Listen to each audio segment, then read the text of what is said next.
Hello and welcome back to the Morningscape Podcast. I am your host, DJ Mitchell, here with Matt Moody to go over Tuesday, January 16th, NHL Daily Fantasy slate of action after a massive Wednesday two-gamer. We get a couple extra here on Thursday. Matt, how was your Tuesday? Bad as mine? Yes. I mean, NHL was pretty dismal. I don't know what you're counting. I don't know what you're counting tennis as, but I woke up Okay. to a. Do it. Just do it. Just do your tennis thing. No, Yep. I mean, you are the reason, DJ. You inspired me to become better. And what happened is, we talked all Tuesday show about tennis. 3 times it came up, like 3 different times. We just started talking about tennis, and each time you looked like you wanted to just, leave this earth. And maybe you should have just come into the Discord prior to Tennis Lock on Tuesday night, because let me tell you, it aged pretty well. So I tweeted that out. Had a I guess a real big sweat in the $20 tennis, but finished like third, fourth, and fifth. So all in all, pretty damn good still.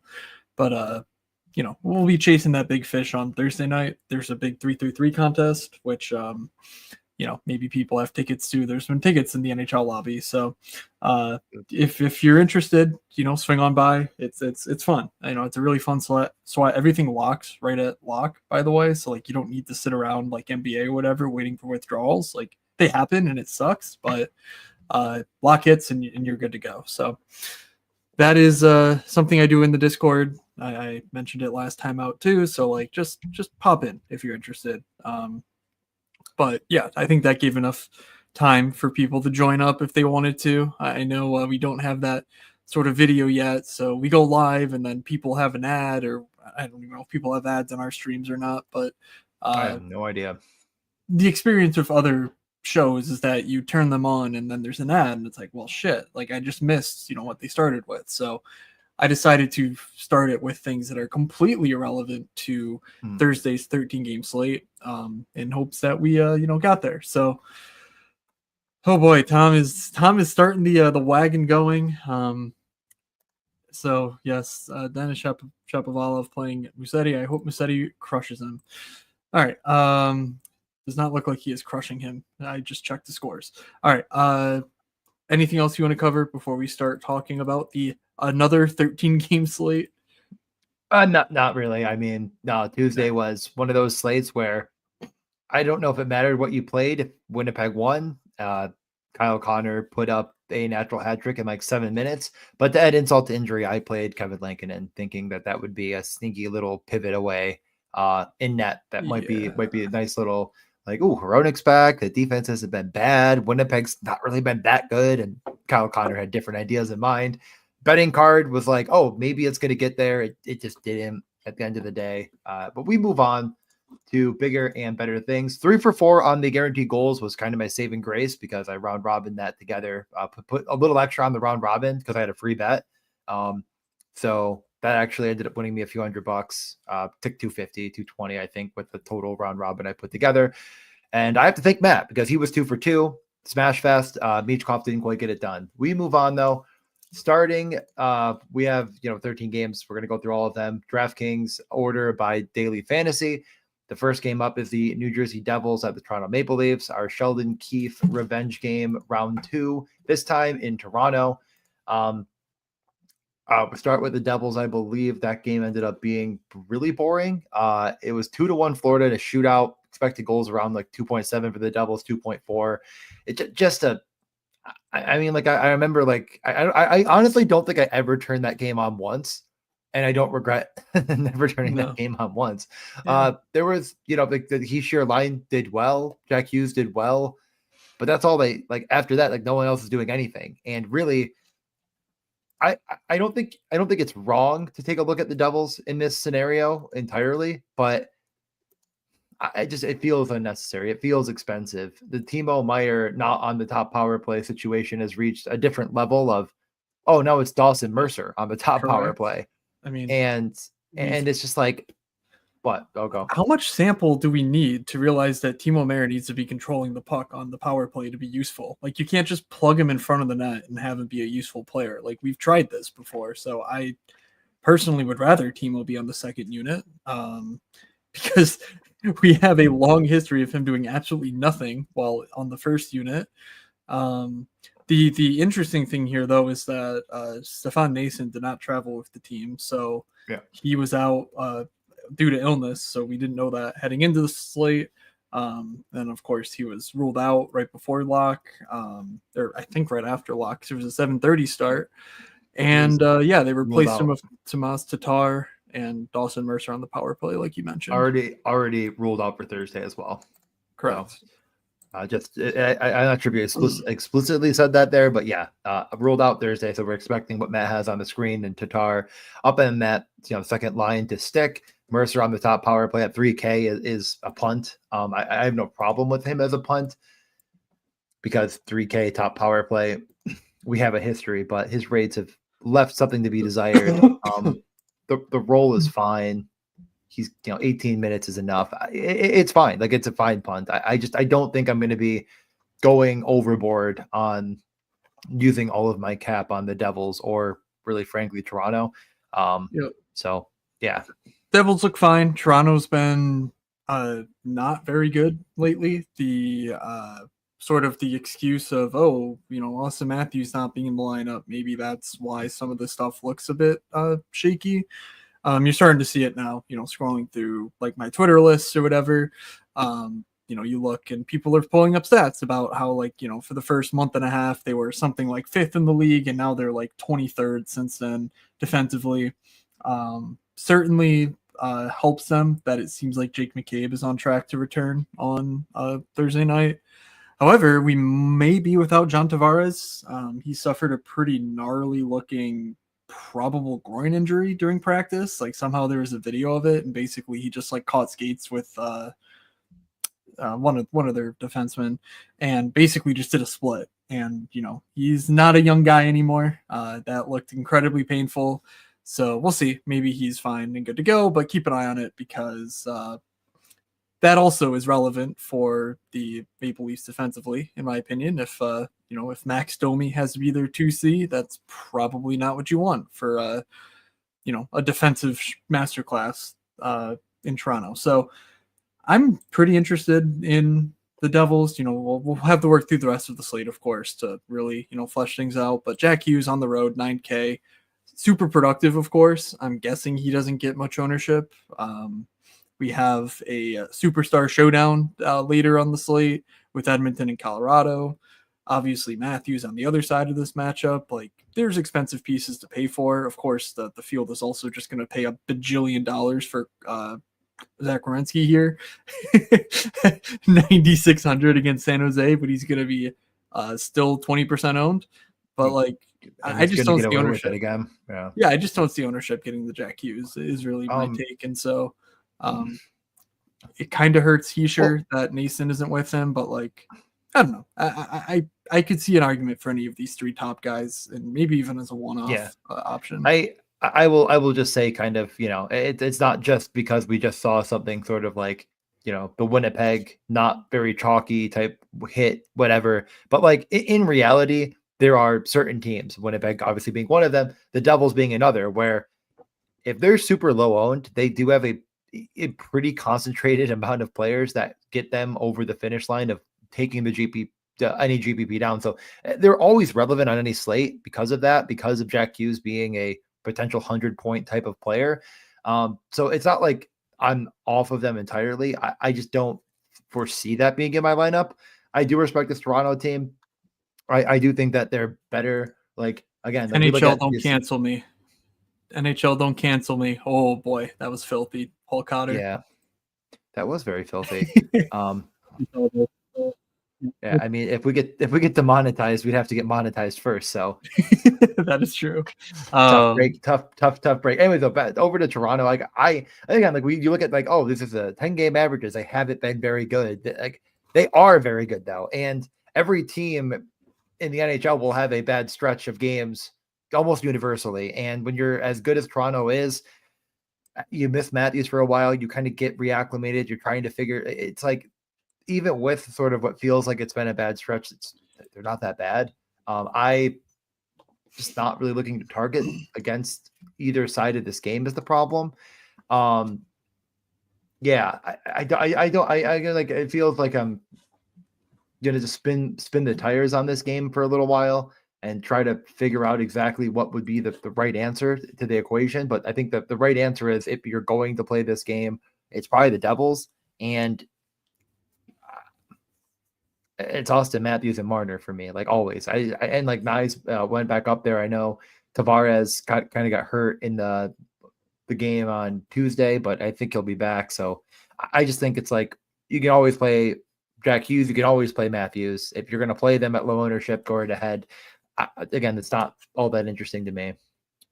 I'm just going to assume people are listening to me so we can move on to Washington and Ottawa. Oh, did I cut out? No, it's fine. Washington and Ottawa, the Jake Chychrun Revenge Bowl here. Wait, what happened? Wait, what? I was saying like a bunch of stuff, and then you're like, I assume you just said some wrong stuff about John Tavares and whatever. Didn't he leave the game? No, he got hurt in practice today. Oh, it's practice. Oh, yeah. And I talked about it in. The split thing. Yeah, yeah. That was during practice. Why do I think that was during the game? Saying. Yeah, I was busy today. Okay, I was busy. You were busy while I was speaking. No, I was busy today, and I ago? got confused. I got confused between players. Okay, you were right. My brain doesn't work. Listen to me. All right. Yeah, I get another Washington slate here. Clearly, the Anaheim stuff that did not really pay off on Tuesday. Just a total clown show from us. I feel bad. I played bad. I bet bad on Cutter and McTavish stuff. That team is just a train wreck. They did absolutely nothing. I do not think, however, that the reason that Anaheim got stifled was the Washington Capitals. So you see here the matchups that the Caps don't look great from an expected goal standpoint. Logan Thompson has been standing on his head, so again, that's not why we didn't get there on Tuesday if you tailed us there, but it's certainly something to keep in mind for Ottawa. Oh my God, why the hell do I have so many random things up? All right. Yeah. So starting on the Washington side. What? That was a weird porn site. Yeah, my PowerPoint. I don't know how the internet works. I just make PowerPoints with what I want. That's a weird call by you. But you know what? Yeah, everyone has their kinks. Yours is PowerPoints. Yeah. Okay, we knew these lines heading into the Anaheim game, I believe. But if you're that sort of person, Jake Chychrun returning to Ottawa, 5,600. He's obviously been one of the best defensemen in the league because he's just shooting. And he's getting a ton of points too. So good things all around. McMichael continues to do nothing. Strome and Wilson, whatever. It's like, I don't know. It's really tough. You look at the full season and McMichael doesn't look that bad, but over the past stretch has been really rough for him. We didn't see much glimmer on Tuesday, even in a good matchup with a good role. So I'm kind of wait to see it at these prices. And then, of course, you have Ovi playing with Pierre-Luc Dubois, who is very hot and cold. So Ovi, Chychrun, anything else here do you want to mention? Back-to-back 5.5s, back-to-back basically almost the exact same price of a coin flip. This one actually a little bit closer to a dead, minus 110, minus 110. I just don't think you're paying these prices here. And on the Capital side, there's something that you could consider actually paying the price for. On the Ottawa side, Brady's been good and not getting rewarded, which is a far cry from. This is the Brady we remember. This is the Brady we know and love. Oh, there's all the expected fantasy points in the world. They never come to fruition. They were coming to fruition. Now they're not. And when they're not, it's because he's probably just that level of a player. He's very, very good. He might not be transcendent or one of the best in the league. At 8,500, you're starting to talk about a player that has that next level. But again, I just don't think he entirely has. And the prices are diminished around him enough to where I could see where you would squint and say, Norris, Batherson, Brady, Sanderson, like there's something here. It's not probably this game. It's not probably this slate. I do like betting against goaltending that gets incredibly hot. And I'm not saying, again, like the argument against Logan Thompson was never if he good or bad. It was always he's probably good. He's pretty good enough. I don't think he is the best goalie in the world. And I'm down to bet against him, especially because the Capitals really haven't been that good defensively. They've been good, but not, to the level of like you just have to fade them. So part of my GPP brain says give it a look. Most of it says just probably stay away. You'll be happier. Yeah, the Thomas Chabot left last game. I don't expect him to play Thursday, but I don't believe we saw an official update there. But in reality, I mean, even with Chabot in the lineup, there's really not much interest in the secondary lines to me. But especially at home, I'm guessing the Sanderson-Zub pair rolls a lot with Tkachuk, Norris, Batherson anyway. But just full stacking, Brady, Norris, Batherson does run you about it runs you exactly 18.4 thousand. And Jake Sanderson on top of that, if he's going to monopolize minutes, he played 32 minutes last game. Of course, that's with Chabot leaving early in the first period. But 32 minutes, maybe knock that down to 26, 27. But he's no longer sharing, the alpha minutes with Chabot if Chabot misses. So 5K for Sanderson, he's perfectly fine. He's been pretty good over the last stretch. And again, if that line hits, it's probably coming to Sanderson via either 5-on-5 or the power play. That's how I would just bet it all in against Washington, and maybe even add on Ovi as like a game stack, saying, this game just the goalies, are optional because it's Logan Thompson and Anton Forsberg or Merrilainen, honestly, might just get another start because he's been really good for this team without Linus Ullmark. But yeah, I think this is remotely interesting. But let's keep going to Anaheim at Tampa. I saw signs of a practice today. Like the Anaheim Twitter account tweeted something, and it looked like by the way, Troy Terry returned last game, which means all of this was not updated, and I somehow missed that. And I think I just saw Anaheim and got mad and just kept going. But anyway, we are fully expecting. Yeah, nothing. He didn't play power play. Colangelo didn't? No, it was Fabry, Killorn, McTavish, Minchikov, and Cutter. Oh, that's right. I was focusing on this game towards the end because Cutter needed one more shot, and watching Minchikov miss two passes at the blue line, like right to him, just right by him, and I'm just like, who's on the bench right now? Oh, actually, not on the bench right now is Owen Zellweger. Literally, great idea. I'm just sitting there, it's unbelievable how inept this team is, and like. I'm not even going to sit here and like actually bash on Lacombe, who while watching that game, I thought looks pretty bad. It is pretty wild. Just how little this team seems to understand how to put together the best version of what they have. I know what happened. Sorry, I thought you were finishing your thought. I'm good. That's good enough.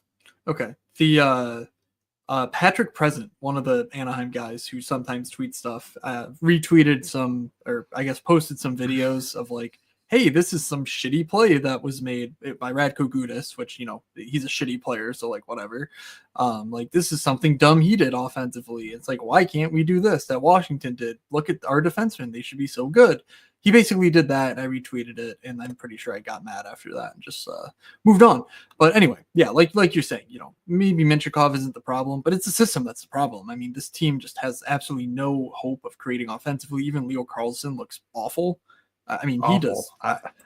Corey Promen released his ranks today or yesterday, like his updated top 150-ish prospects in the NHL, which includes NHLers just under the age of 23. And it's worth noting that Minchikov did make his top 50 and Zellweger was like 120 or something. So certainly Minchikov has better pedigree. He's a former 10th overall pick too.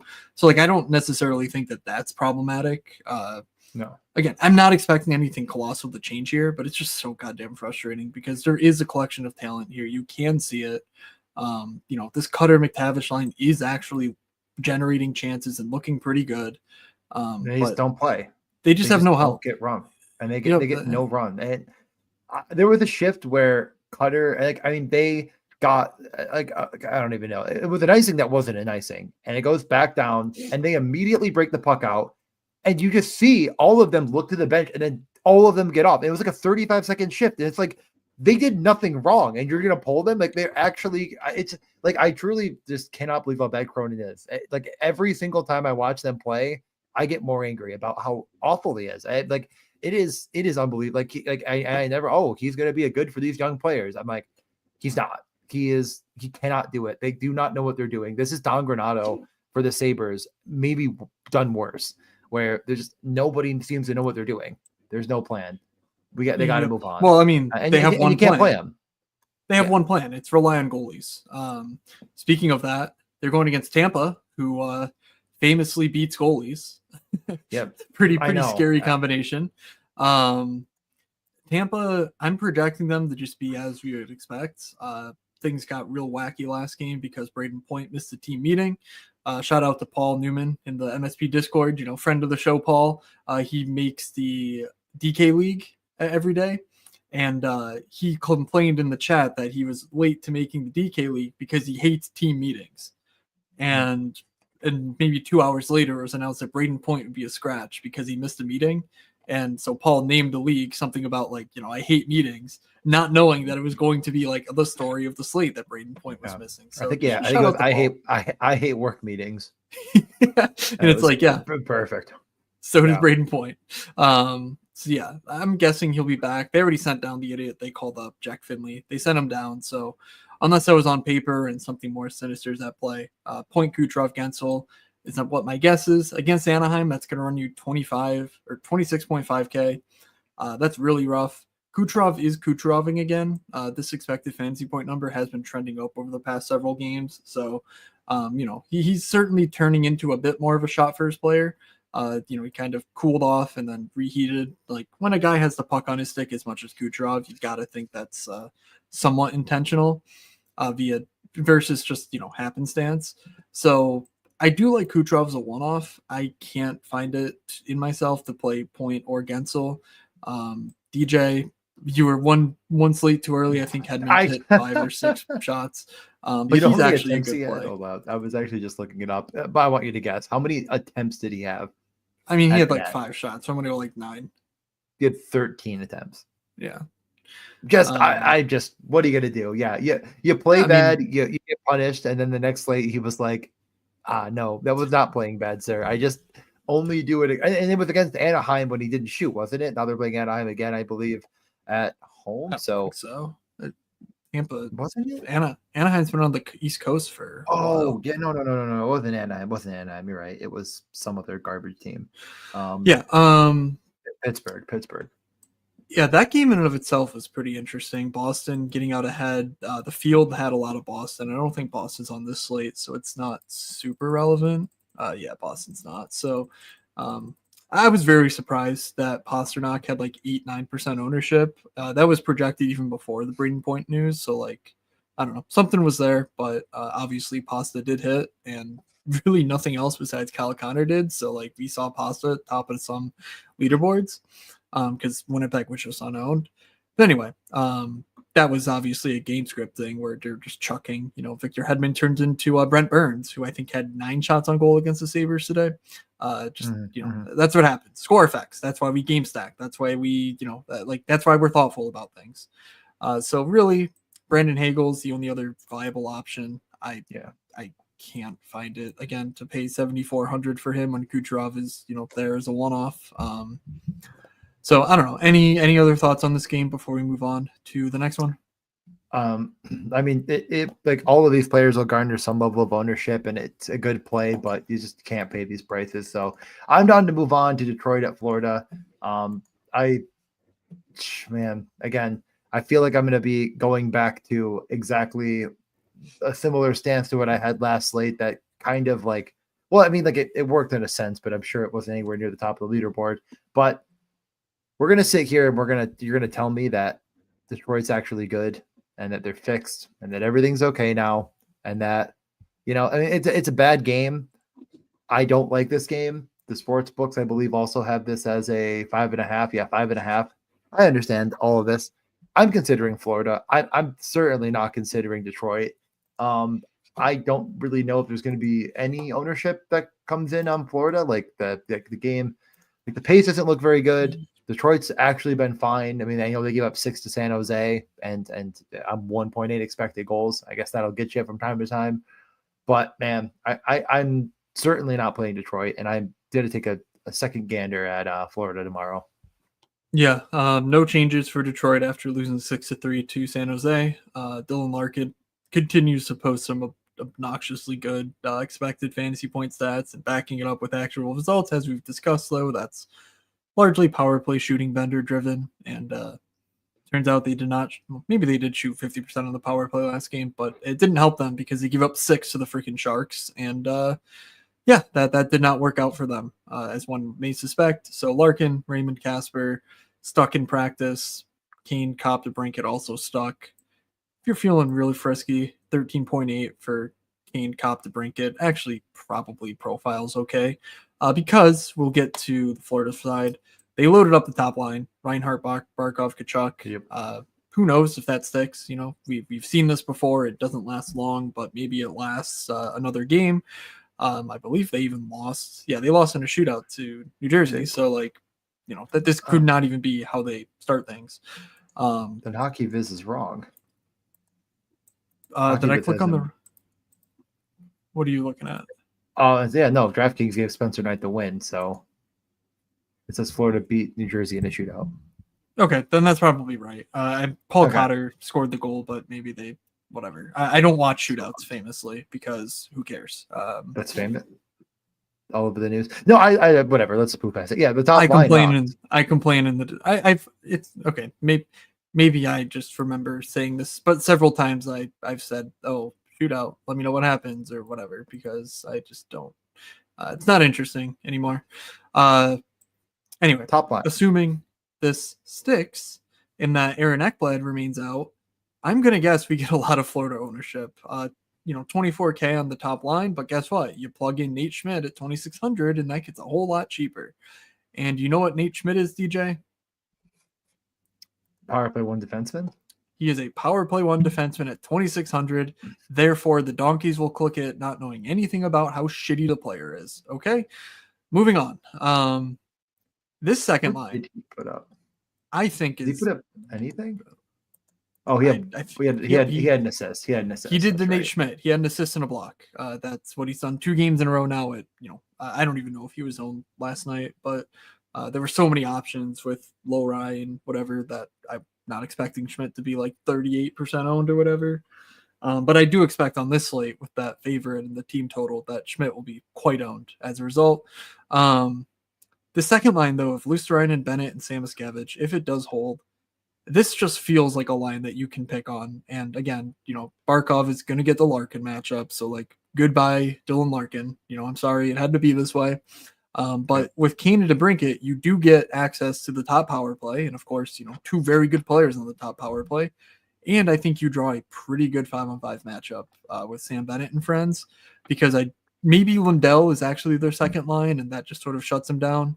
But I don't know. We've seen Sam Bennett get a ton of respect from Maurice for a while now, so I'm at least willing to take a shot that I get the line matching right. Not saying I'm going to go there, but sub 14K, certainly one of the first cheap lines that I've seen that I thought, ooh, that could be sneaky. But speaking of, Boqvist, Lundell, Verhaeghe is also going to run you about 13K, so that's an option too.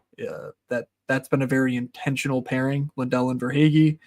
We saw Lundell and Reinhart do very well last year, so I think they're greasing the skids for Sam Bennett to just get the hell out of town when his contract expires. For some reason, I had a dream that they re-signed him, but I must have been just dreaming that because I couldn't find it. Because I thought it was when Shea Theodore signed. I was like, oh, him and Sam Bennett both. I don't know. Maybe I'm making things up. Yeah, but, what a dream it was. Yeah, crazy. My dreams are very insightful, as you may suspect. PowerPoints and dreaming about Sam Bennett resigning a contract. Yes, at very friendly terms. I'm sure is what came of that. Final note. is Evan Rodriguez down the fourth line where he belongs. So don't play Evan Rodriguez. Chalked. All right. Yeah, let's get to the Donkey second chalk. 6.5. Yeah, because Down to the Anaheim and donkey Tampa. chalk. Yep, Anaheim, Tampa 6.5.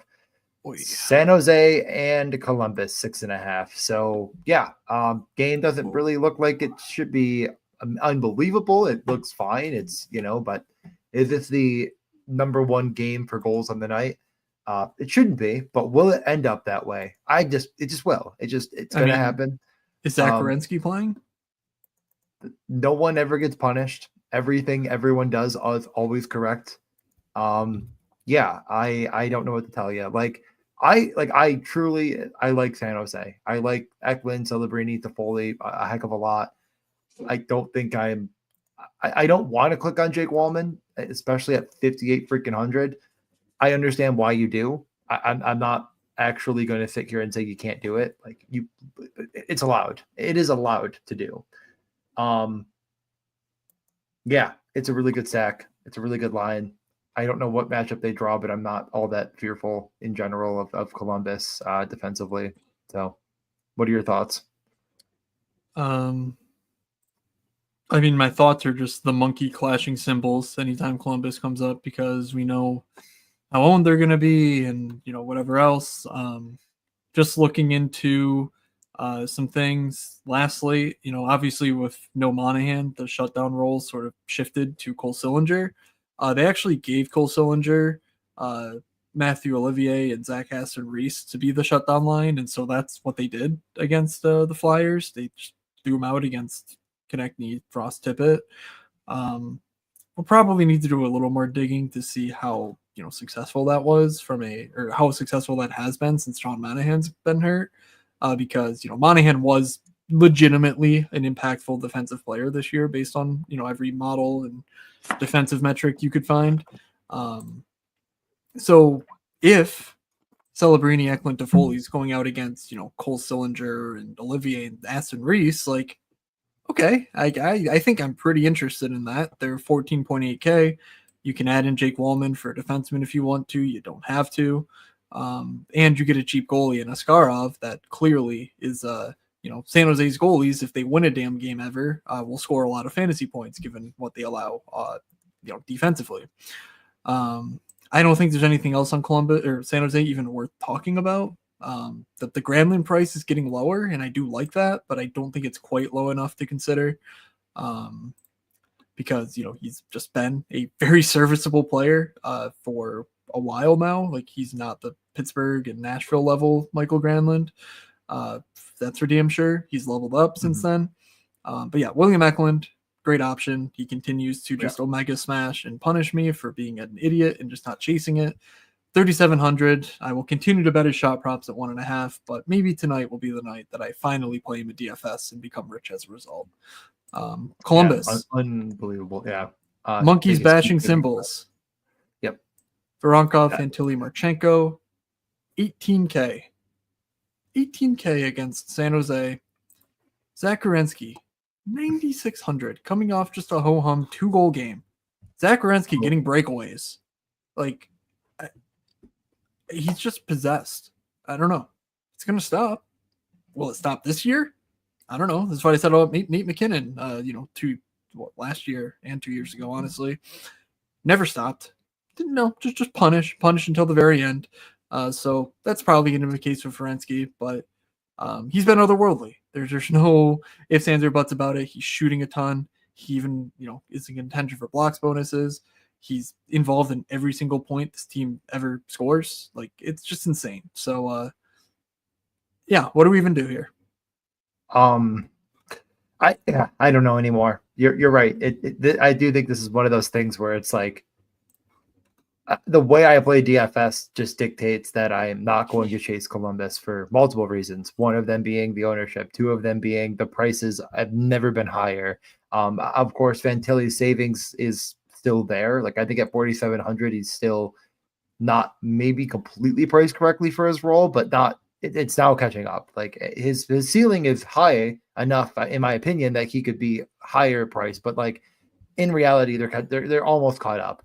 So No, I just don't know how you do it. I really don't know how you click these buttons and you just say, okay, yep, I'm going to play, on a 13 game freaking slate, you're going to play 15 to 20% own Columbus one. It's never the way I play. It could be higher than that because it was Yeah. about that high against Philly, who's like, they were like even. They were like even to win that game against Philly, and it was 20%. So, yeah, I don't know. I don't know.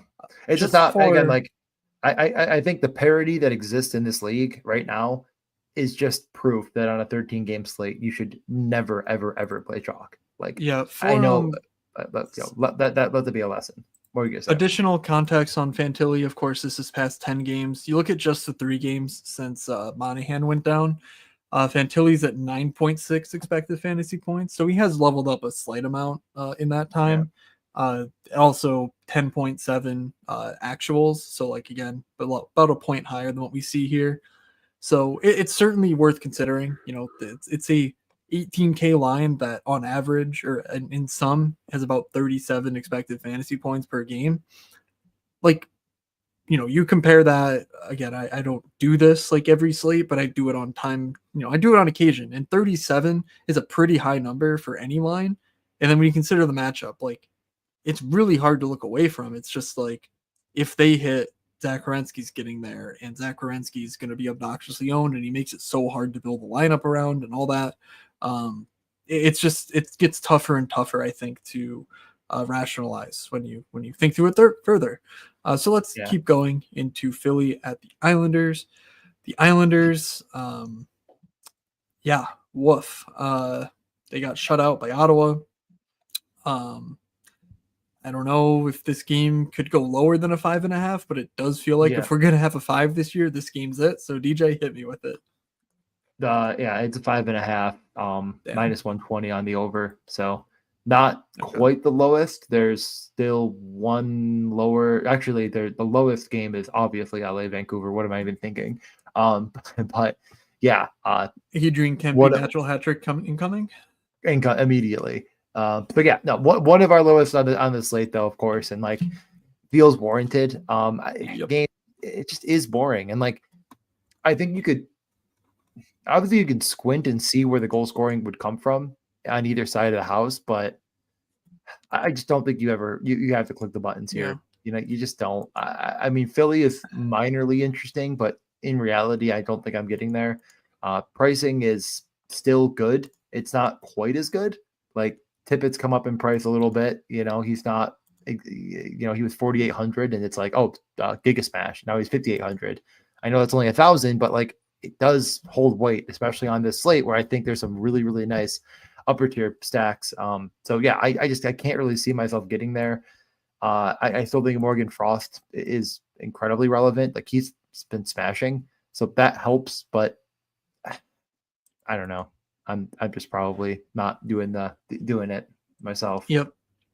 Tippett's, the value on Tippett has been pretty much nuked with him going up 1,000 in I think 2, maybe 3 games. Jamie Drysdale is still kind of interesting. 3,100 top power play. He's at least getting a regular shift. And Michkov is just one of those guys where, if he's going, he's going. Right now, it feels like he's going. 11 expected fantasy points. I mean, it's just really tough in this matchup to look at Sean Couturier and be like, yep, that's who I want to play. But man, it does feel like if Michkov is truly getting there, Couturier at 2,900 is just a decent option. He's not been great, but again, he's like basically league average this year. And you look at a bit longer of a time span, like Sean Couturier is not that old, and he's like a good NHLer who does shoot from time to time.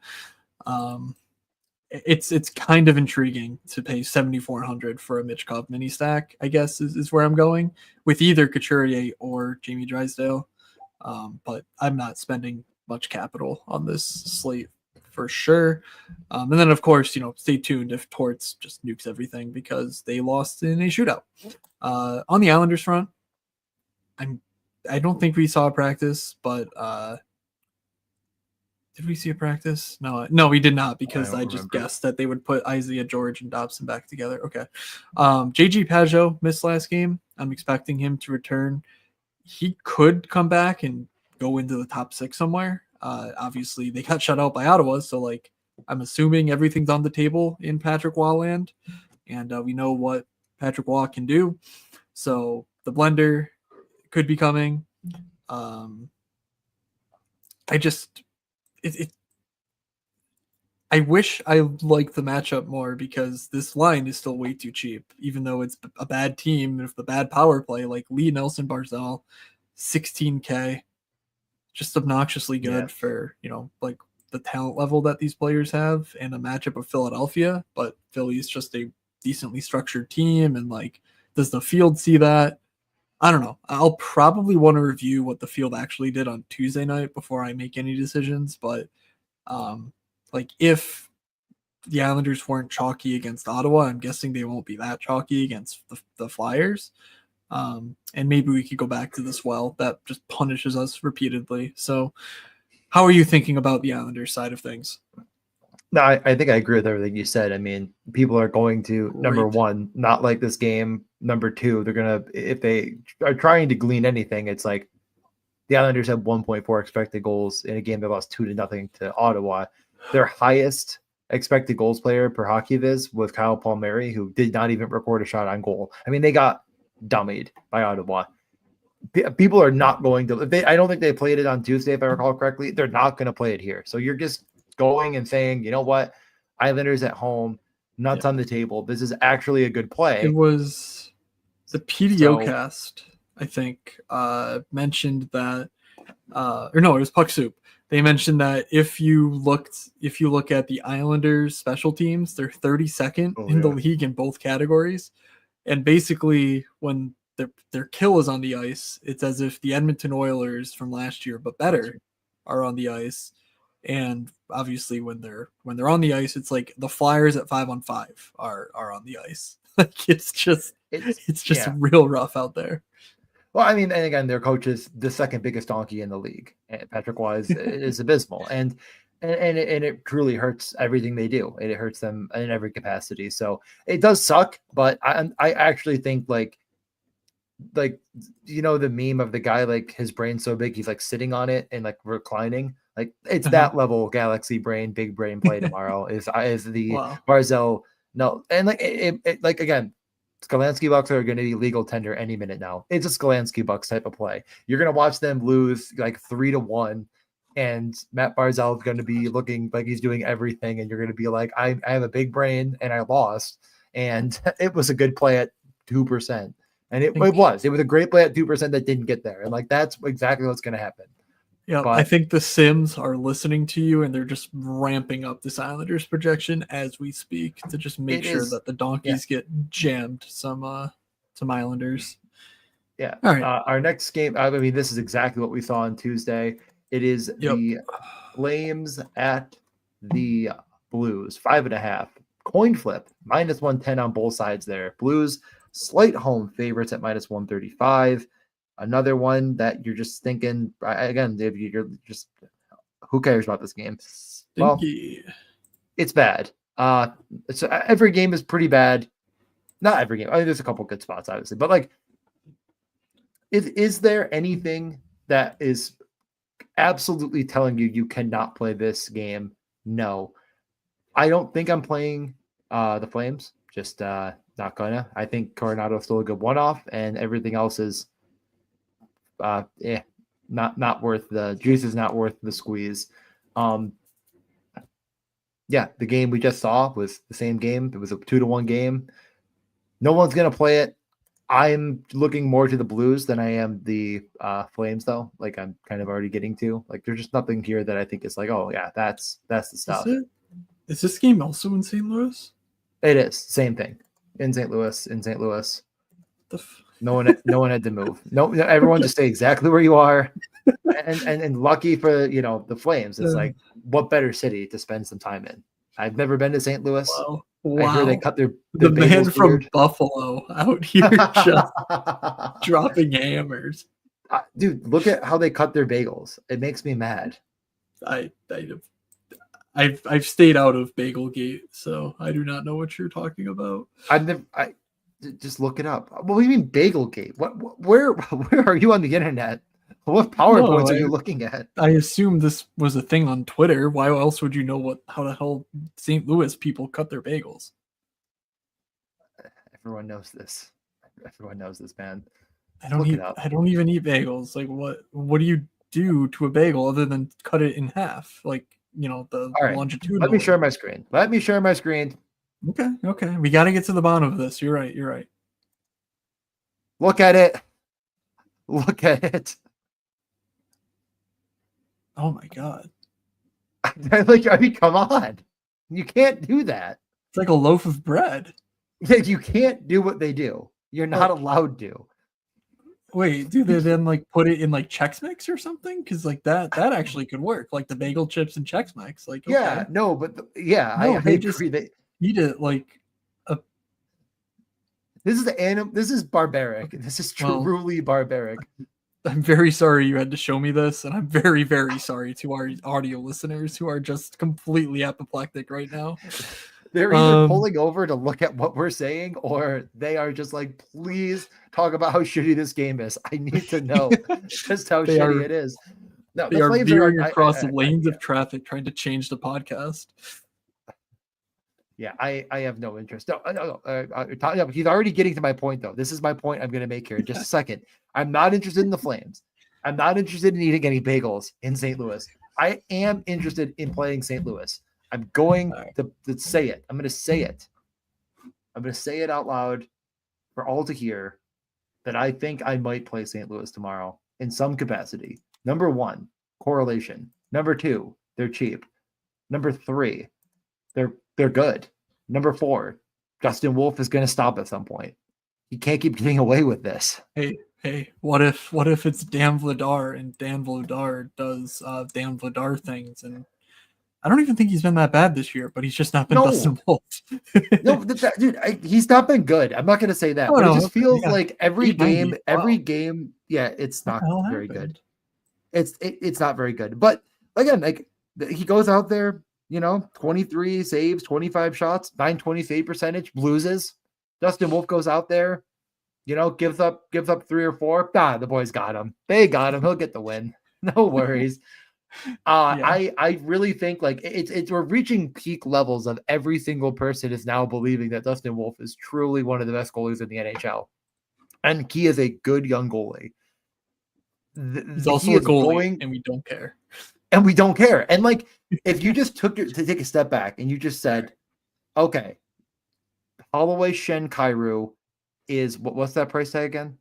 It's about 15 and a half. 15 and a half against the freaking Flames, who are just not that good. Just straight up, they're not that good. They're not terrible, but there's not that many like spots on this slate that are like you're just losing your mind. And the ones that we've so far mentioned are either astronomically expensive in Tampa, astronomically owned in the Columbus Blue Jackets, and everything else is fringe at best. This is not a bad play. This is actually a good play. Shen, Kyrou, Holloway, and no one's going to play it because they're like, Dustin Wolf's in that. I can't possibly sit here and play against Dustin Wolf, a guy that the Flames were like, you know what, we're going to put him on a 2-way contract for like $4. And they don't even believe in him. They didn't give him a deal. He believes in himself. Like, wow. I don't know. I don't know what that. I'm rooting. DJ putting the banner on the wall. Nobody believes in you, Dustin Wolf, and then hoping that St. Louis Stacks get there. You know what? They have the peak goalie who doesn't love himself in Devin Cooley, but he's not even playing. He actually got hurt. I think he got hurt. Yeah. But I like Dustin Wolf. Like, I think he is a good young goalie. That does not mean anything to me on a 1-game slate, but it means a lot to most of the field. Most of the field is sitting here and they are quaking in their boots. They're shaking. They're looking at Dustin Wolf and they're saying, I couldn't possibly dream of playing against this guy. I can. Yep. I'm brave.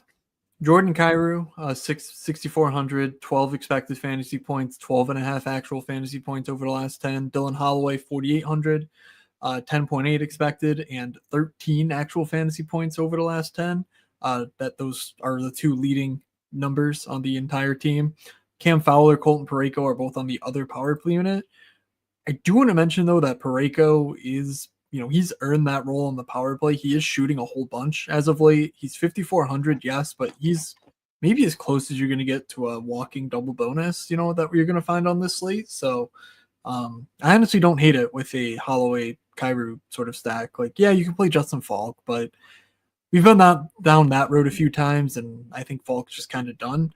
You could, Jake Neighbors is also on the power play with them. He's on the top line with Thomas and Buchnevich, but power play correlation. But he's a wing. He also just kind of sucks. So I don't mind looking at Colton Parayko. He's earned it.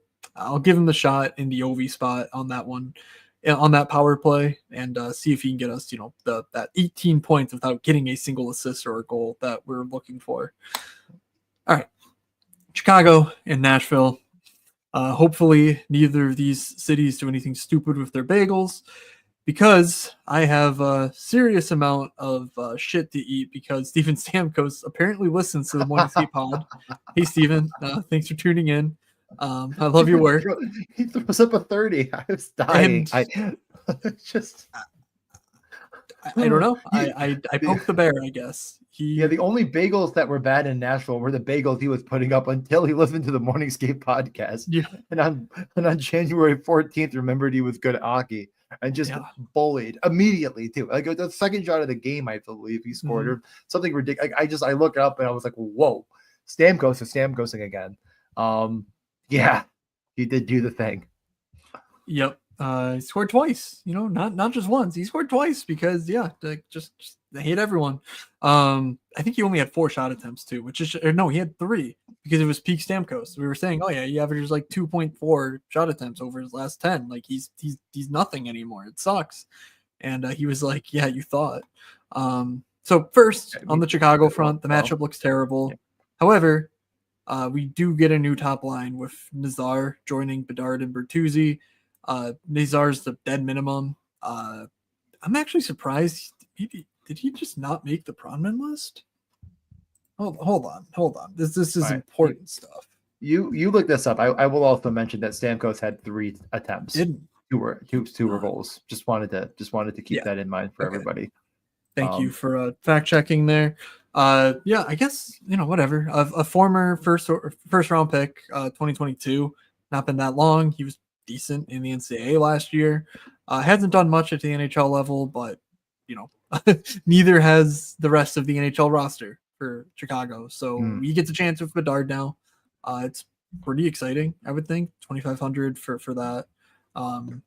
Decent profile, nothing special, but it's going to make a Bedard line cost 13.6K with a Bertuzzi line 1 power play 1 and then prospect that's the dead minimum.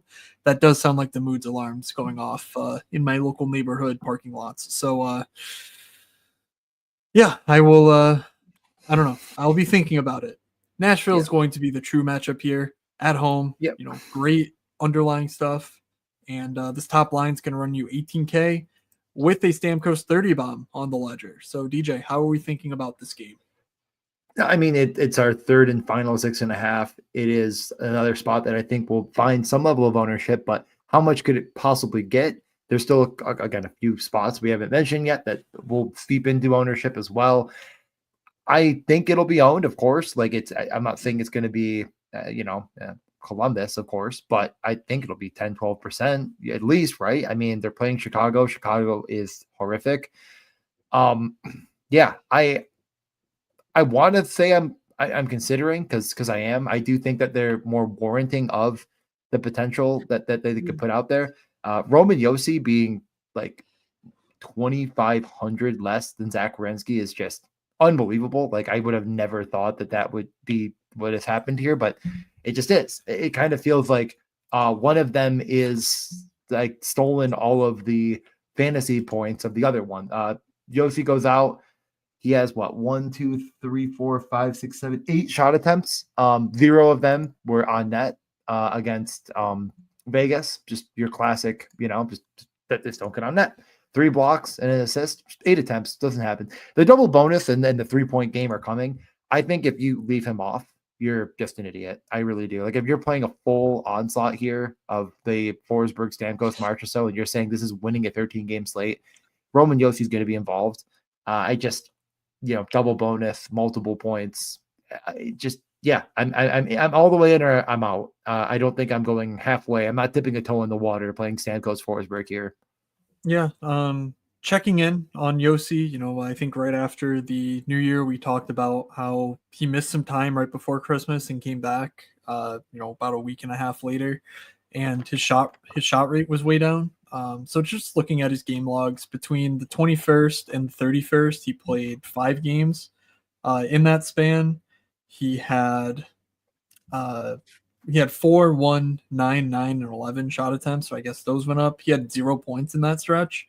The last 5 games, since then, he has 3, 4, 10, 6, and 8 shot attempts and a total of 5 points over that stretch. So maybe he's, a little bit better injury wise. It would make sense. They've also had a pretty light schedule, Nashville has, because they've played 2 games since last Tuesday. I guess good for them. When everyone else is playing back-to-backs and 3 and 4s and whatever, they're just like off. So I'm going to guess that helps too. Price makes sense. It's going to come with ownership. Like you're not sneaking this matchup by the field. You're not sneaking this team total by the field. So it's up to you. Where do you want to eat ownership? You probably don't want to play, 2 chalky sacks together on a 13 game slate because of the variant nature of hockey, like you complained about earlier. Philip Forsberg, I think, is the best play. Maybe on the slate, 7K for a guy who's putting up the numbers he is. I'm totally fine one-offing this. Like, again, it's likely that one of Stamkos or March or so gets there if he hits, or Yossi for that matter. But, like, you're probably going to be able to use that salary elsewhere if you want to get, like, a different stack or whatever. So I'm not too worried about it because the point per dollar value on Forsberg, it's just obnoxious. I have no idea what the pricing algorithm is doing here, but Forsberg's been good even when the team has struggled and the team might be turning a corner. So that's the, I guess, just lock that Forsberg is just an awesome play, even at ownership. Fedor Svechkov, if you want a sneaky guy, he'll be unowned. He's been pretty solid.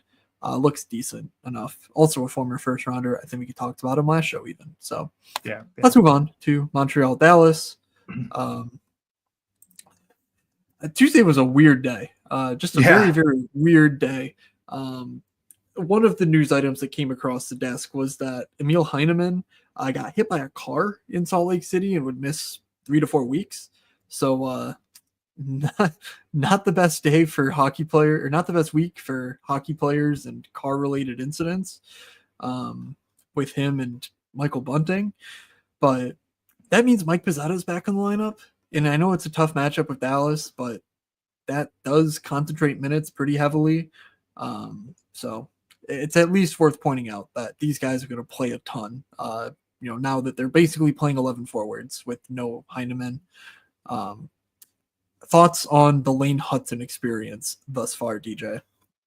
Yeah, he's been very good. It's definitely not going unnoticed. It seems like that's been a bit of the talk of the town now that he's up to 34 points in 43 games, 3 assists against Utah, kind of turned into a bit of a power play fest, and 8 goals to follow. Like I said, I love this game. I love the Utah side a little bit more than the Montreal side, and Montreal gets it done. They paired Hudson with Matheson. I don't remember exactly when that started, but it's been great. It's been a few games. A few games. Yeah. It's been such a very, very good pairing that you can't overlook the fact that who are they playing with, and that actually matters.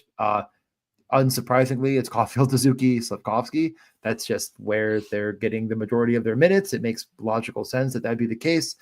It's all loaded up. It's all nicely, tightly packaged together for you to stack in any capacity and any slate. I feel like it got a little bit overlooked against Utah. Honestly, I did you play it? Why did I feel like you played Montreal?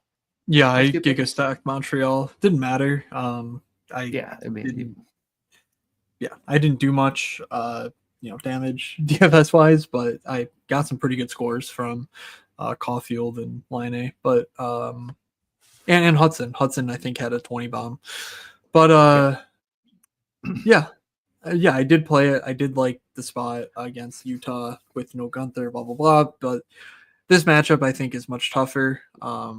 The only thing you could sell me on though is going back to the line A. Well, again, you're looking at expected and actuals, but like it's never going to tell the story of Patrick Laine. He either scores or he doesn't score, and when he scores, he's pretty damn useful at 5,900. So I'm pretty intrigued by that. Kirby Doc looked. I mean, he had 2 goals, so like game log hunters are also going to see that, but he actually looked pretty dynamic too. So like another point for Patrick Laine. One thing that was really funny. I mean, this is going to be another long show, whatever. Kirby Doc went in. I think it was a mid change. It was like a 2-on-5. The entire Utah defense just sitting there. He's just like skating into the zone. But Patrick Laine is the 2 with him, and Patrick Laine basically sets up shop in Ovi's office. Again, out of rush on 5-on-5. Every single player on Utah was like, "Oh, we cannot let him make that pass." And then Kirby Doc sort of fights off 3 half-hearted like stick checks and just scores a brilliant goal because like the entire team is just like, "Nope, we cannot let Patrick Laine score this goal on us." And that's that's the gravity that Laine possesses because of his one-timer, because of his offensive instincts and goal scoring capability. So I say all that to mean Kirby Doc 2,700. I could be sold. I mean, 14 minutes last game isn't great, but maybe in a game where they're trailing, like they do against Dallas, more often than not, he sees a bump in minutes at the expense of the Dvoraks and Jake Evanses of the world. So, anything else here or Dallas? Might as well talk about Dallas. I think it's pretty obvious how to play Montreal. If you're going to play them, they won't be very highly owned. And Dallas is a team that, like, I hate to say it, you have been able to stack successfully against. It did not work out entirely on Tuesday as they, Or at all. Oh yeah. It doesn't always work out, but when it does, yeah, Rupe Hintz, I think is exactly who I was thinking of when I was talking about Tavares because it was the same freaking game, and you would already said exactly what happened with Tavares, and it was Rupe Hintz that got hurt during the game, and barely played, and I'm an idiot, and I'm also dumb. But yeah, he had like 2 minutes. They played Johnson, Dadonov, Robertson instead. The power play bump was to Duchesne, so you finally got your full Duchesne, Johnson, Ben situation. All in all, those 2 lines, the Duchesne, now Stankoven, who scored twice, Ben and Johnson and Robertson, Dadonov did a lot of the damage. It's pretty obvious, but the concentration of minutes is pretty stark here as well. Like that's clear that Dallas is a bit banged up, and they just, that's just the story.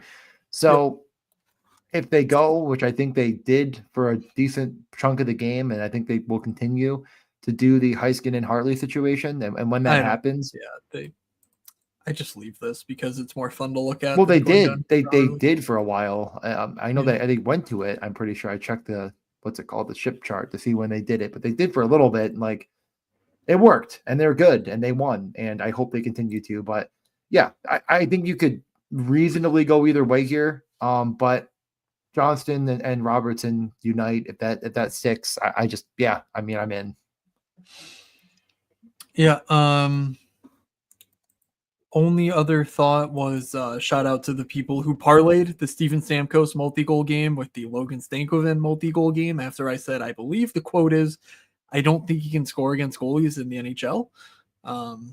He said, yeah, me and Steven were just listening to this podcast, and I think you're an idiot. So shout out to Logan for scoring twice and making me feel even dumber. But yeah, he scored. Obviously, good to see because he's been getting chances. He's a guy who's going to shoot in an elevated role now. He's no longer in the third line, sort of stuck due to injury with relative no names. He's with Ben and Duchesne, who have certainly been distributors more so than they have been shooters. You could, mileage may vary on how good those players are at this point in their careers, but they're certainly going to get minutes together. So it's at least intriguing. This line at 13.9K against Montreal. And then the top line, of course, 15.8K, a bit more expensive, but still pretty good.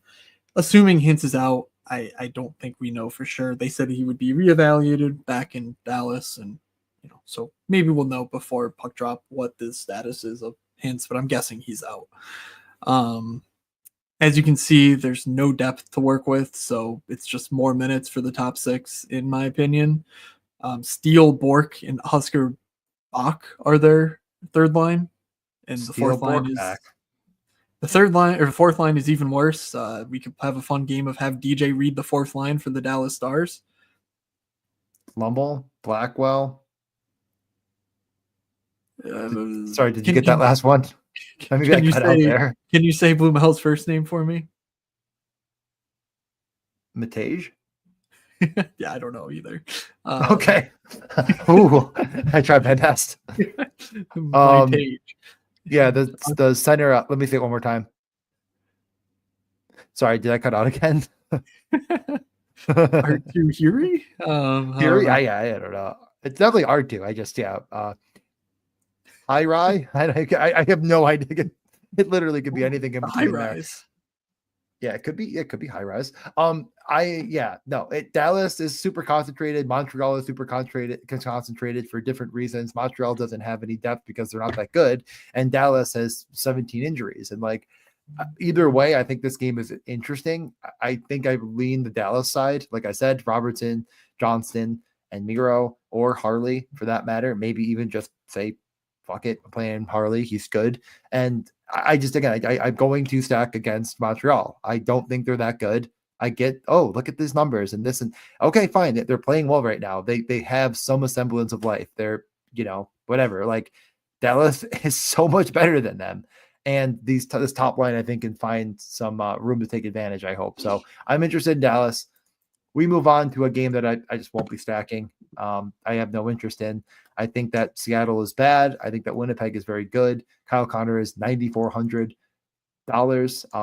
Who does he think he is? Zach Werenski or something?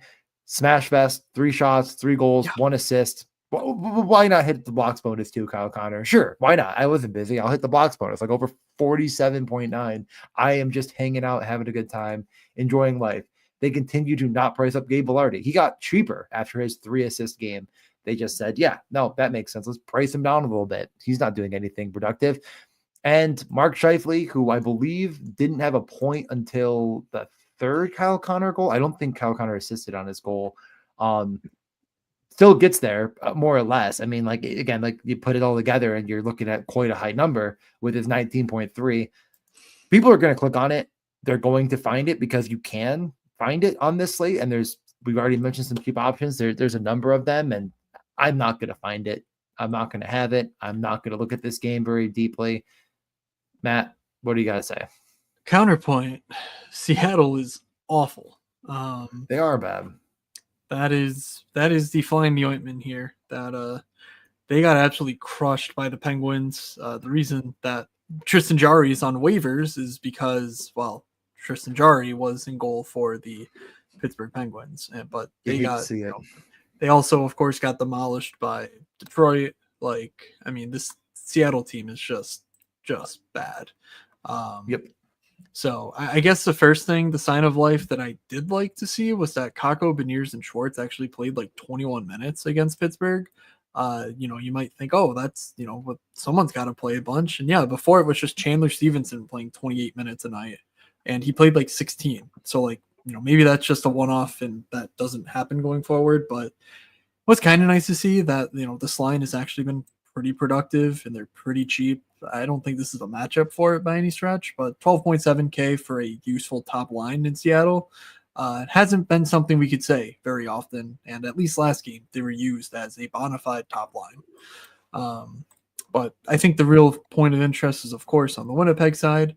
Top line is going to run you 22.2 with Connor, Scheifele, Vilardi. You sum up their expecteds, and it's about 35 expected fantasy points, and their actuals are 42. Pretty good stats for any line, but of course for the top line. Columbus, obviously, we talked about being like in the 37 range, so like you can see where Winnipeg sort of looks like a very reasonable stack as a whole. Lowry, Iafallo, Nick Ehlers, and Niederreiter, Kupari, Perfetti is how their middle 6 looked. I don't think there's anything there. Kupari's, he's new, but he's a known quantity in the NHL, and it's not of someone who's fantasy friendly. And then the final guy I'll note is Billy Heinola. Joined the second power play, 2,500. Probably just not playing him with Nate Schmidt, sitting there for power play one and bad. But Heinola is at least a player who's shot in the minors and been productive in the minors and just never really gotten an NHL look. So it's the seventh season of Billy Heinola, I believe, is the as the saying goes. Anything you want to say about Winnipeg here? No, I mean, they're pretty much Right. one-dimensional in my opinion, but we can move on. We have 3 games left. The Rangers burned me. I went to them. I said, you know what? Who cares? I'm going to play the Rangers. I'm going to play what I said I was going to play. McKinnon had his, a billion They were attempts, but awesome. only have 4 on net. The Rangers actually outplayed them all night. Didn't put it together. The 2 goals come from Enstrom and Carrick. Any good player like Panarin and Lafreniere, who were taking all the attempts and making all the offense. Trocheck looked dynamic, and they just couldn't score. It is what it is. I'm very willing to go back to it here. No issue at all. Just saying, who cares? I'm going right back to the Rangers. Well, again, that top line played a million minutes. Trocheck played 26. I know it went to overtime. Panarin played 23. Lafreniere played 20. Power play 1. Hello. I know Kreider got some looks on that first power play, so keep an eye on it. Maybe we get practice just to make sure. But I have absolutely no issue whatsoever going right back to the New York Rangers. Yeah. Against Utah, we mentioned with Nogel and Gunther, like I think that's actually noteworthy because just the sort of talent that he is and whatnot. Cooley, Schmaltz, Keller doesn't scare me defensively. I might want to look a bit more into that, but you can see the Rangers do actually have a decent matchup on paper. So let's see. They actually have one of the only positive actual goal matchups too, because Utah's been a bit leaky in net as well. So maybe something there to being the only team other than Nashville with a positive. I guess Nashville, Winnipeg, and the Rangers each have positive goals matchups and expected goals. So there you go. The Rangers sneaking their way into our hearts. But again, this top line is going to run you less than 18,000 for an Artemi Panarin line that is perfectly power play correlated. Last year, we've been leaping through tables to I guess terrible Buffalo reference there. We would have been doing very bad things to get our hands on a 18K Panarin line, and they're putting up, expected 36 total expected fantasy points among that threesome over the last 10. But it's only been matched with 29 actuals. The dam's going to break for these guys. Their 5-on-5 scoring, it's just not been there, but their offense generation has. So it'll come. And why not against Utah? I say. Yeah. So I'm expecting Kreider to move back into the top 6, replace Will Cooley, whatever. You could go there too. I don't have a ton of time for the second line in Utah either, but I think it's mostly the big guns with Adam Fox, who we mentioned, just continues to be out there and take shots and, have a good time being a fantasy asset. So any thoughts on the Rangers? No. I think on the other side, it's game stackable. Like Keller, Cooley, and Schmaltz all played over 20 minutes. Cooley had 24. Yeah, I mean, you could take a look here. You could say, screw it, I'm playing like a full game stack. And then that's what I did last time. Didn't work. Do I go right back to the same exact build of, kind of like it's even cheaper, obviously, not playing McKinnon, of course. So play like, Keller, Cooley, and play the full Ranger stack. And it's an option for sure. But I think this Utah team is exploitable, but certainly where to stack because that top line is going to see all the minutes they can handle. Yep.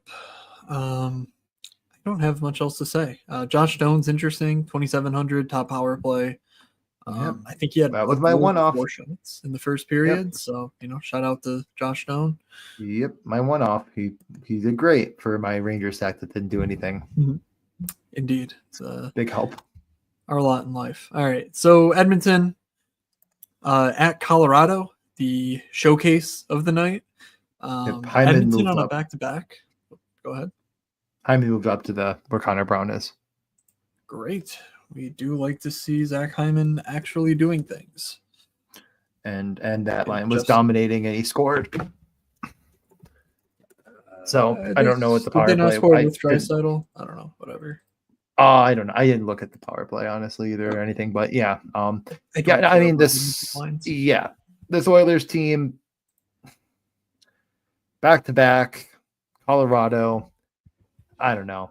I mean, I'm probably not gonna do it, but if I was gonna do it, it'd probably be Leon Bouchard situation. But it's super expensive. I doubt it ends up making my mix. I want to see Morningscape before I make any decisions. Obviously, Edmonton won't have a Morningscape, but Colorado will. The Colorado lines were an absolute disaster to end last game. You know, like I said, the Rangers dominated Colorado. Like, there's no world where Colorado should have walked away with an overtime point, let alone the win. Like, the Rangers were just very good and all over them. I want to say I have a list of what the lines were for the Avs, and it was hilarious. Sounds funny. I'm already chuckling. Okay. Oh yeah, here they are. Inala, Middlestat, Poland, Colton, Kelly, Parsonen, Kiviranta, Rantanen, LOC, and then Lehkonen, McKinnon, Druid.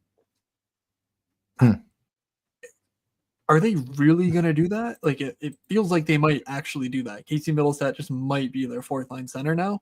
I don't know, but like, it's a mess. I mean, everything here is a mess in Colorado. McKinnon is McKinnoning, and Makar is Makaring, and like, that's just enough for them to win on most nights. And it's very frustrating to watch. But man, it's very intriguing to say, oh, look at the second line in Edmonton, for example. You know, they're going to go against Rantanen, Kiviranta, LOC. Okay. So like, I do want to see that though. I honestly don't buy it. I also just want to catch some coach quotes to be like, okay, does he actually mean this? Or, you know, is he going to start the game with Rantanen as the 2C, and then like, you know, 10 minutes in, it's like nothing ever happened. And Middlestat's back at the 2C, and, you know, whatever. It's just Drouin or Lehkonen on the top line, like always, and nothing ever changes. I'm guessing that's what happens.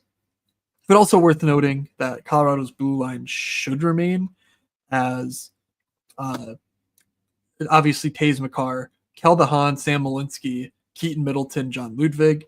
So if we don't get Gerard or Manson back, that's also a big positive in favor of Edmonton as well. So I think there's a lot of factors to keep an eye on. I don't have any concrete thoughts though on like what exactly I want to do in this game until I get a better sense of Colorado. Yeah, I just don't think I'm building that way tomorrow. Like, there's a lot of really, really good on paper plays in this game that are just too expensive, and I don't think I'm going to have that type of build. But we can finish it off with the lowest total. It's plus money to bet the over on a 5.5 for the Kings and the Canucks, and a game that just shouldn't see a lot of volume. Of course, there's players that can get there without that volume. We've talked. I've actually felt like a while since we've actually talked about the Kings. You know, they have Kempe, they have Fiala, they have Clark, they have players that I like. You know what? Nay, I love some of these players. I'm not playing them tomorrow, but I love them. Who They're good don't players. have? Who they don't have? They don't have McDavid. They don't have. Okay. Keep going. You're close.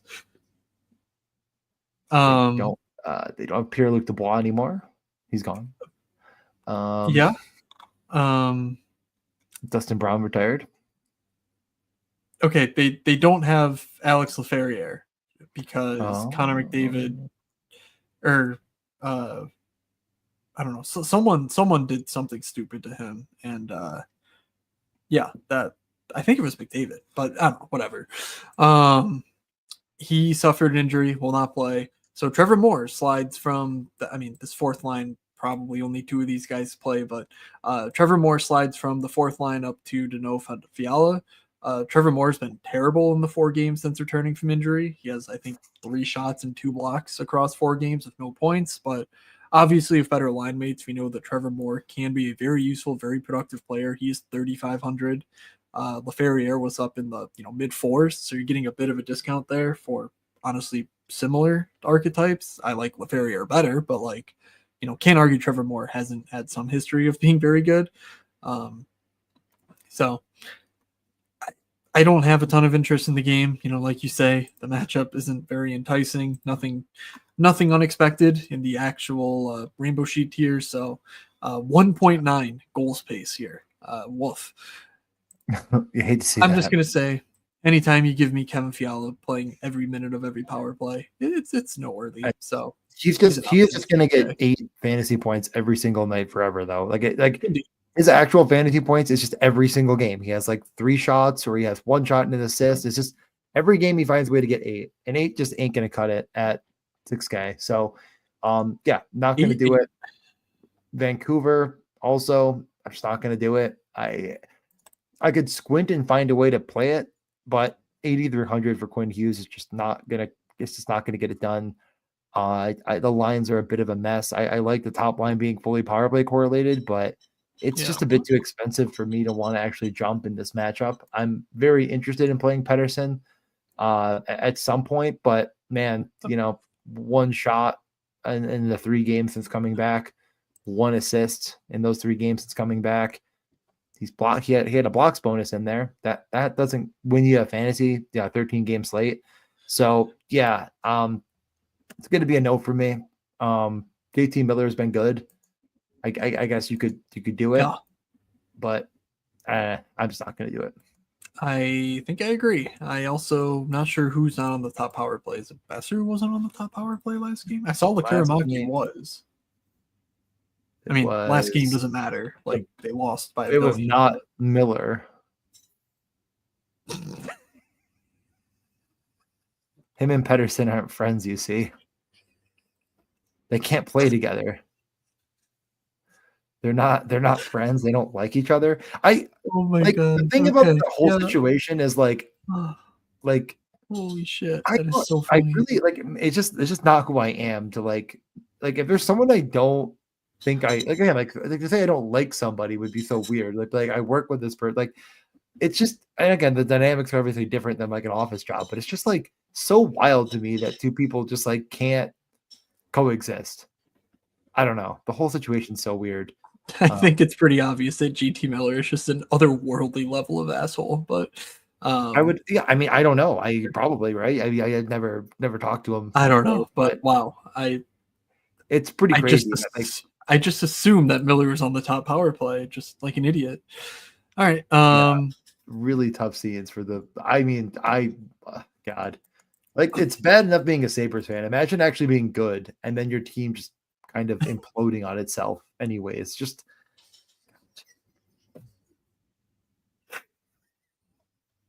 Okay, yeah. Well, I'm just saying, like Tom Olson in the chat. Neither of those stat lines DJ said about Kevin Fiala equate to 8 DK points. That is true. I was doing the math in my head. I'm saying he only gets 8 points. Like that's his ceiling over the past month. It's just like it's what I meant. Whatever. I'm tired. It's been a long day. My fiance had her wisdom teeth out. She was very brave. I was up driving her, taking care of her. Just let me live. Let me go to bed. Did you ask her to keep them so that you could actually have some wisdom, or what? You. Oh, got him. All right. Yeah. As we careen to the finish, as always, we do top stacks, guaranteed goals. DJ, your top stack of the night.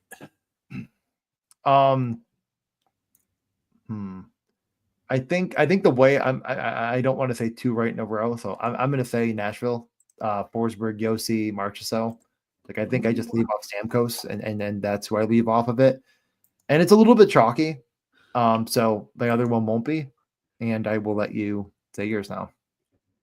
I am going to go aggressive. I'm going to fade the chalk. I'm going to play the best plays though at the same time and build around our king, our savior, the number 1 overall pick that we were always promised. We're building around Macklin Celebrini on Thursday. Celebrini, Toffoli, and Eklund. I mean, Eklund is just incredible. I love the guy. 3,700 for that. The full line, super inexpensive. Direct leverage on Columbus nonsense. Give me all of the Eklund, Celebrini, Toffoli for 14.8K. Insane price. I love that one as well. And I think that, or what I was going to pick out is Shen, Holloway, Kyrou. I think those are really, really good pivots away from, again, what I think Nashville will be somewhat chalky. Like, especially Forsberg should see some ownership and whatnot. But like, I think if you're playing Nashville and then you think like, how can I fit in some of this here? Freaking Columbus. You just, don't do that. Bad ideas. I mean, what's a bad idea is playing NHL DFS, but I rest my case. All right. It's just the morning serve podcast, the morning dribble, whatever. Just all of it. Just do anything but this. The last 20 games for the New York Rangers. I'm just going to read you some expected fantasy goal outputs in actuals. Lafreniere, 4.23. Panarin, 3. Where's Trocheck? Oh, 3.6 and 4. Oh, that's not that bad, you're saying. Okay. The power play. Let's just take a look at the last 20. Last 20 games on the power play. That's weird. Panarin has 1, Lafreniere has 0, and Trocheck has 3 power play goals. Like, this power play should not be this bad.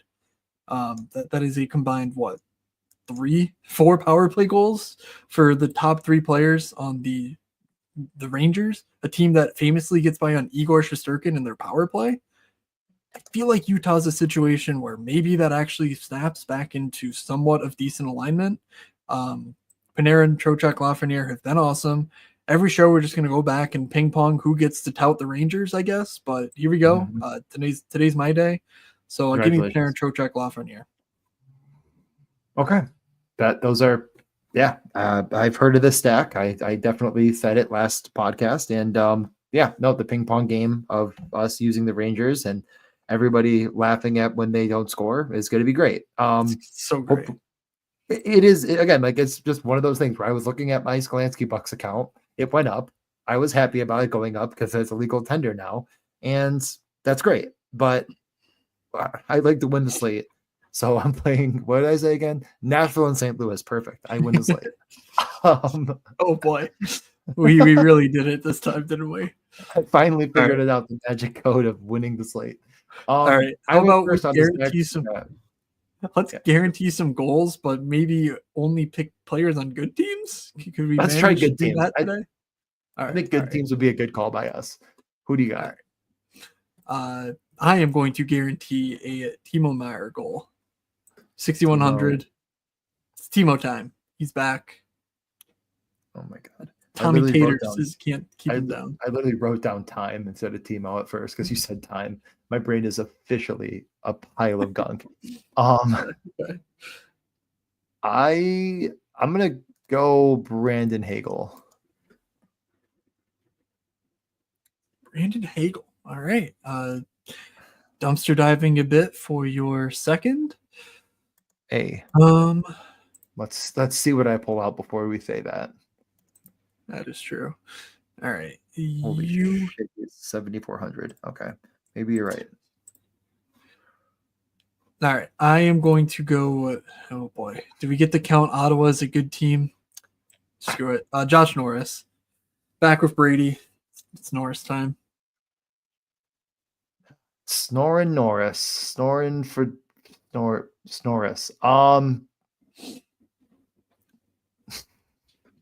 Kako. Okay. Kako. You took all the minutes. What? You took the challenge and said, good team. Seattle. Here we go. Oh boy. All right. I picked Tampa against Anaheim and I was like, I'm doing so well. I had to fuck it up. Who'd you say again? I already forgot. Right.